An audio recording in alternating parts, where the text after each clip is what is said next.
ఓహో, వచ్చేసారండి. డాడీ నాకు కప్ వచ్చింది. Very good. బంగారు తల్లి, ఎంత ముద్దొస్తున్నావురా. స్కూల్లో తాతగారు డైలాగులు నేను చెప్పావా? ఓ చెప్పా. నీకు మీసం భలే ఉందిరా. ఒరే, కప్పు కూడా గెలిచావా బంగారు కొండ?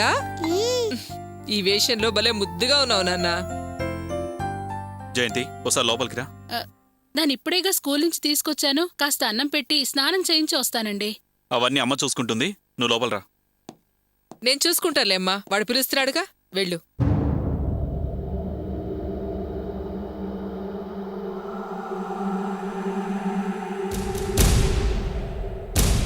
ఏమండి? డోర్ వేయ్. ఎందుకండి?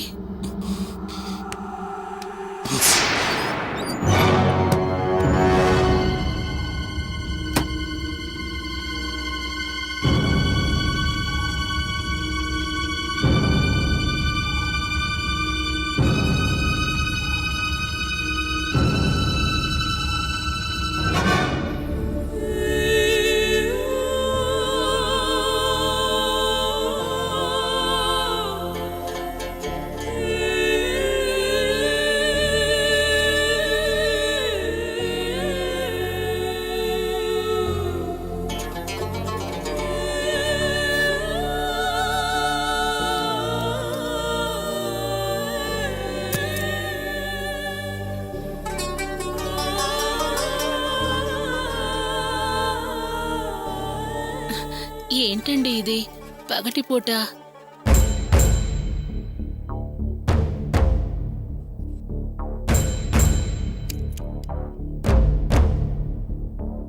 అత్తయ్యగారున్నారు, బాగోదండి.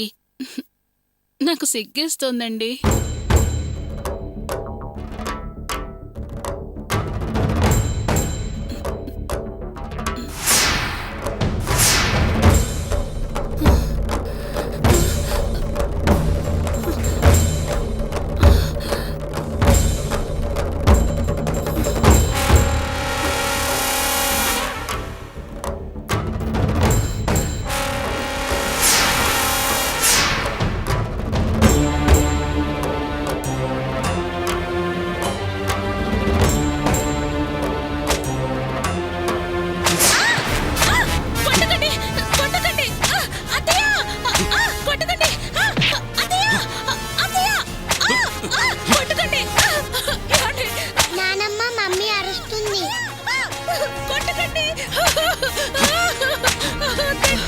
వినోద్, ఒరే వినోద్, వినోద్, తలుపులు తీరా వినోద్. ఊరుకోమ్మ రమ్య. జయంతి, వినోద్. జయంతి, వినోద్.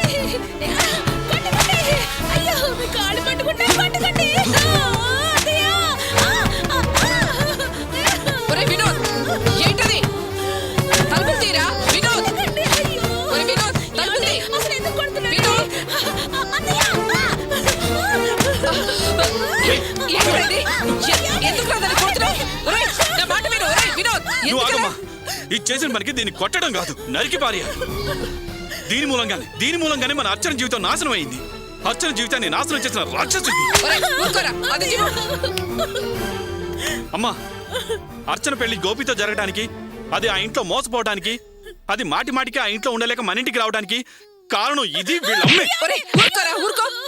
ఏంట్రా నువ్వు మాట్లాడేది? అవునమ్మా, మన అర్చనను దీని అన్నకి ఇవ్వలేదని మన మీద కోపం పెంచుకొని అర్చన జీవితం ఆనందంగా సాగకూడదని ఒక్కొక్కసారి ఒక్కొక్క నాటకం ఆడి దాని జీవితాన్ని నరకం చేశారమ్మా. ఇది మనతో ఉంటూనే మన కళ్ళలో కారం కొట్టి వాళ్ళ తల్లితో కలిసి నాటకం ఆడిందమ్మా. అర్చనకి నేనే ద్రోహం చేయలేదత్తయ్య. ఏయ్, ఇంకా అబద్ధాలు ఆడతావేంటే? నువ్వు నీ అమ్మ అర్చన జీవితం నాశనం కావడానికి ఇంకేం ప్లాన్ వేశారే? నీతో కలిసి పనిచేసిన పాపానికి జైలుకెళ్ళింది ఆ కవిత. అన్నీ నాతో క్లియర్ గా చెప్పింది. ఇంకా నన్ను మోసం చేయాలని చూసారా అత్తయ్య, నేను ఊహించిందే జరిగింది. అది నిన్న ఆఫీస్కి వచ్చి బెదిరించింది, మన ఇంటికి వస్తుంది, ఏదేదో చెప్తుందని భయపడ్డానా, అదే జరిగింది. అది ఇంటికి రాకుండా ఇన్ని కలిసి ఏదేదో చెప్పి నమ్మించింది. దాని మాటలు నమ్మి నన్ను చావబోతున్నారు. ఏయ్, అదేం చెప్తే అది నమ్మేయడానికి నేను వెర్రివేదను అనుకున్నావా? నాకు బుర్ర ఉందే, ఏది అబద్ధమో ఏది నిజమో నేను తెలుసుకోగలను.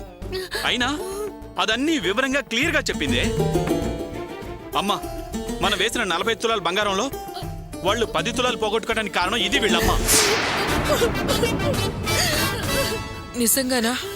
మనం వేసిన 40 తులాల్లో 10 తులాల బంగారం దొంగతనం చేయించి దాని బదులు గిల్టు నగలు పెట్టించి అర్చనకు మన మీద అనుమానం కలిగేలా చేసింది వీళ్ళేనమ్మా.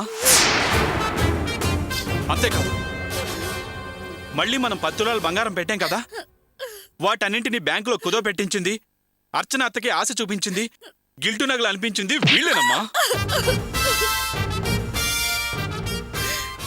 చేయాల్సిన మోసాలన్నీ కలిసి చేస్తూ మన దగ్గర ఏమి ఎరగనట్టుంది. దీన్ని ఊరికే వదలకూడదమ్మా.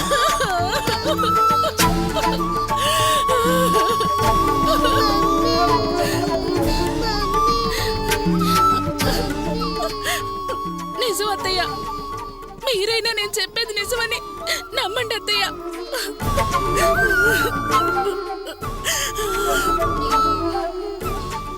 ఏం నమ్మమంటావే? నువ్వు ఇన్ని చేసి ఒక్కసారి నిజం చెప్పావే? ఇవాళ కూడా ఆ పార్వతి చీటీ విషయంలో నేను అడిగేదాకా నిజం చెప్పలేదు, అంతేకాని నువ్వేం చెప్పలేదుగా. ఇంకా ఎన్ని విషయాలు దాచి నా కూతురు జీవితాన్ని నాశనం చేయాలని పథకం వేశావో ఏమో. నేను నిన్ను ముందే అనుమానించానే, అదే నిజమైంది. అత్తయ్య, మీరైనా నన్ను నమ్మరా? ఎవరో పరాయిది చెప్పిన మాటలు నమ్ముతారు. నేను ఈ కుటుంబంలో మనిషిని, నన్ను నమ్మరా? అర్చనకి మీ స్థానంలో ఉండి అన్నీ చేస్తారని ఎన్నో చెప్పాను నేను. నన్ను నమ్మరా అత్తయ్య? ప్లీజ్ అత్తయ్య. ఆపవే నీ దొంగ వేషాలు. మా మీద ప్రేమున్నట్టు నటిస్తూ వెనకాల గోతులు తీసేదానివి నువ్వు. ఇంకా మమ్మల్ని నమ్మించాలని చూడకు. నీ రంగు బయటపడిందే, నీ మోసం తెలిసిపోయిందే. లేదండి, సత్య ప్రమాణంగా చెప్తున్నాను, అర్చన విషయంలో నేనేం చేయలేదండి. అర్చన సాయం తీసుకునే దాన్ని అర్చనకి ఎలా అన్యాయం చేస్తానత్తయ్య? మా అన్నయ్య పెళ్లి విషయంలో నన్ను కొట్టి బయటకు గంటేశారు. అలాంటిది నేను ఇంట్లో కాపురం చేస్తున్నానంటే దానికి కారణం అర్చన చేసిన సాయమే కదా. అర్చనకి ఏదైనా అయితే ఆ పాపం నాకు తగులుతుందని నమ్మిందాన్ని అత్తయ్య. నేను అర్చనకి ద్రోహం ఎలా చేస్తాను? ఆ కవిత నా గురించి లేని పొరివి చెప్పి నా జీవితం నాశనం చేయాలని చూస్తోంది. దయచేసి నేను చెప్పేది నమ్మండి అత్తయ్య. నా తప్పు ఏం లేదు, నాకు నిజంగా ఏం తెలియదు అత్తయ్య. నేనేం చేయలేదు అత్తయ్య. నువ్వు చెప్పినవన్నీ నిజమని నమ్మడానికి ఆధారాలేంటే? ఎలా నమ్మాలి? నేను తప్పు చేయలేదు, నిజంగా చేయలేదు. ఎలా నిరూపించాలి? ఎలా నిరూపించాలి?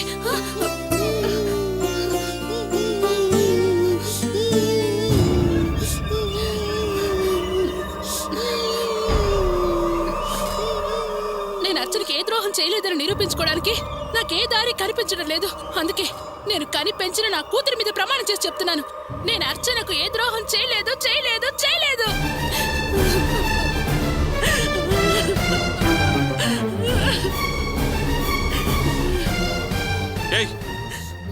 కన్న కూతురి మీద అబద్ధ ప్రమాణాలు చేస్తామంటే నిన్ను. వినోద్, ఆగు.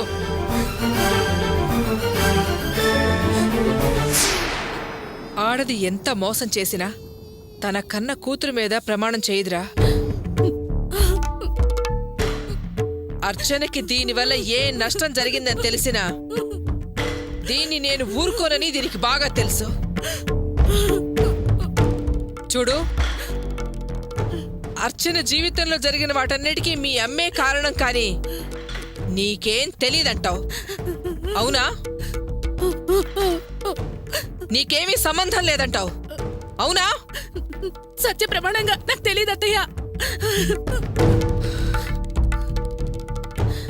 నమ్మమంటావా? ఒట్టత్తయ్యా. ఒరే వినోద్, దీనికంతటికీ కారణమైన ఆ చింతామణిని ముక్కలు చేసి తోరణం కడదాం. పద, మళ్ళీ ఎవరి జోలికి రాకుండా పద.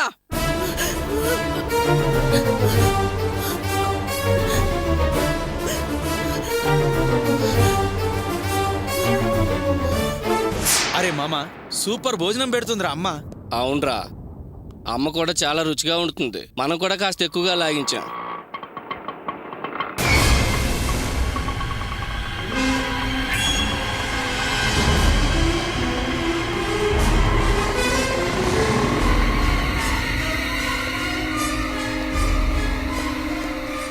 ఎవరు కావాలి? ఆగండి. ఏయ్, మీరెవరా మమ్మల్ని ఆపటానికి? మేము అమ్మకి బాడీ గార్డ్స్.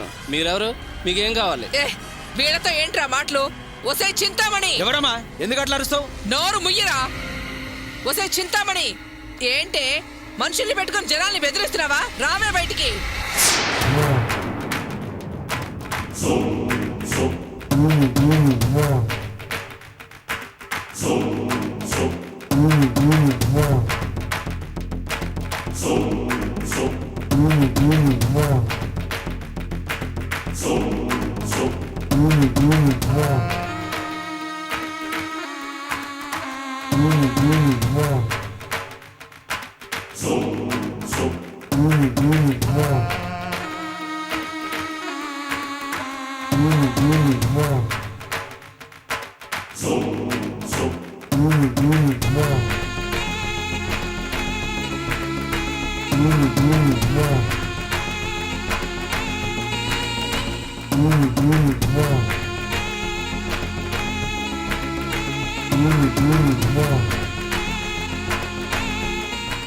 ఏంటి మహారాణిలా నిలబడి బలి పోజులు ఇస్తున్నావు?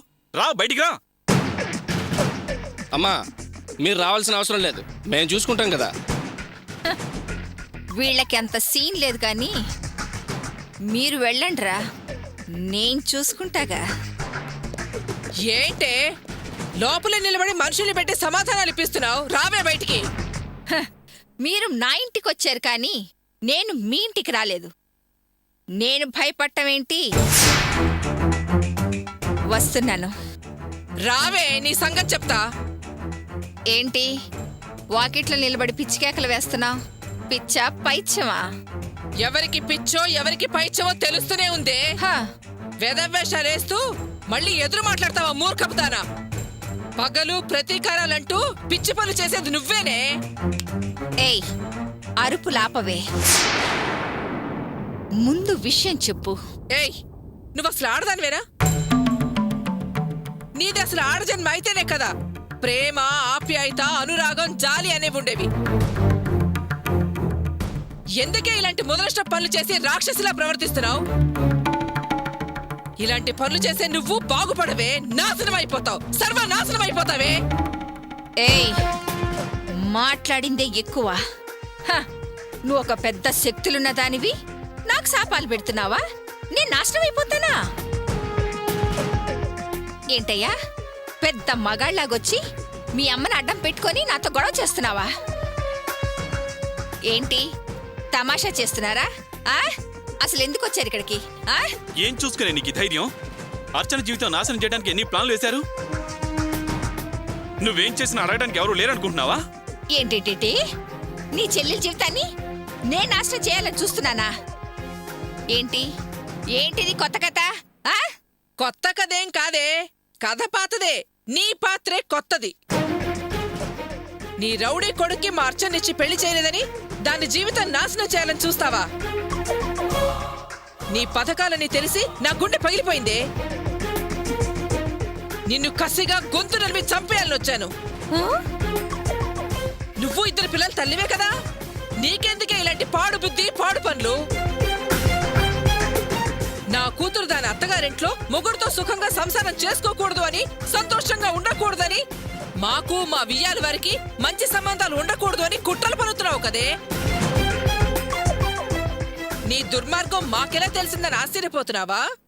నీ పాపాల్లో పాలు పంచుకుని శిక్ష అనుభవిస్తోందే ఆ కవిత, అది చెప్పిందే. అదా, ఆ నగలు దొంగతనం చేసి జైలుకెళ్ళిందే, అది చెప్పింది మీరు నమ్మారు. బాగుంది, పెళ్లికి ఎలా సాక్ష్యం అన్నట్టుగుంది. హా? ఆ బైరాగి మాటలు విని ఆహాహాహా బలి అడగడానికి వచ్చారే. ఆ? మీ బుర్ర అంతా వరకే ఉంది, మీ బుద్ధి అంతే ఆలోచించింది. వెళ్ళండి, వెళ్ళి వేరే పనులు చూసుకోండి, వెళ్ళండి. చెయ్యాల్సిన పనులు చేసేసి ఎంత బాగా నోటికొచ్చినట్టు వాగుతున్నావే నిన్నసలు ఊరికే వదలకూడదే. నిన్ను వదిలేస్తే నా కూతురిని చంపించేస్తావు. నిన్ను కొట్టేస్తుందిరా. రండిరా.